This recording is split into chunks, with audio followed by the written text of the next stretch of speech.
Hello, my name is Sarah Russell, and I'd like to share 3 poems with you from my new book. I just got it this last week from the publisher. It's called Today and Other Seasons, and this book takes you through the seasons in poetry. The first one that I'll read is called In April.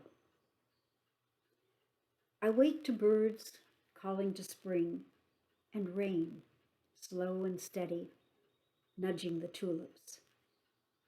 In the gray of my morning walk, forsythia create moments of sunshine against the monotone of clouds.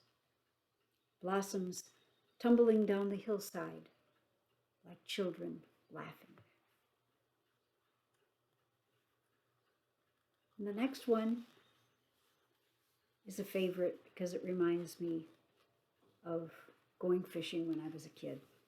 It's called Opening Day, age 12.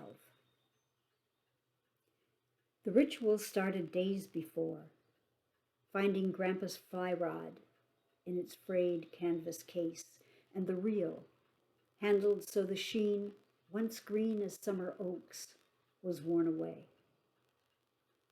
Dad gave them to me after Grandpa died, and I cried all over again. I got out the old book that showed how to tie the knot between line and leader, leader and hook, remembered Grandpa's tobacco breath close as he showed me that first time.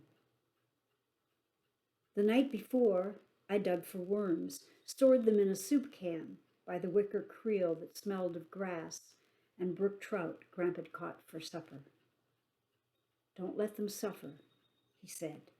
They're too pretty to suffer. And he'd snap their necks and gut them there on the bank with the knife he got as a boy. My knife now.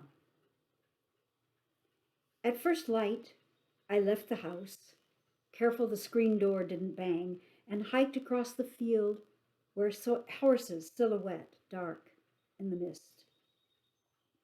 The creel on its worn strap banged my hip, my arms gooseflesh in the dawn.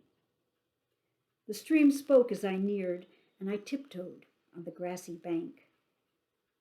Fish scatter if they feel a tremble, Grandpa said. They can hear you too, he whispered. There's a place he showed me where the big one lived, the one Grandpa never caught, though he got close a time or two.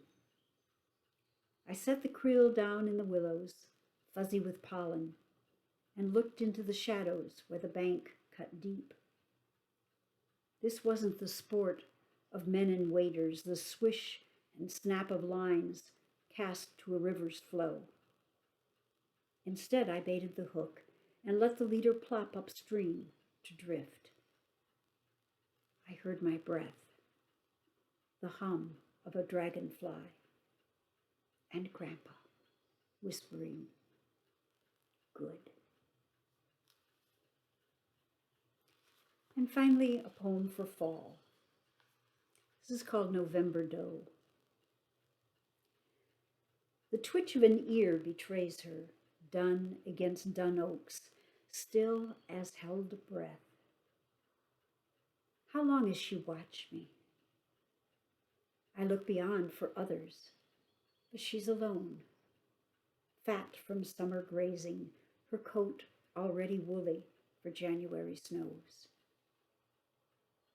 The morning is alive, anticipating flight as she moves slow along the scruff of goldenrod that marks the meadow, then turns back to the woods and disappears, asking no questions. Thank you.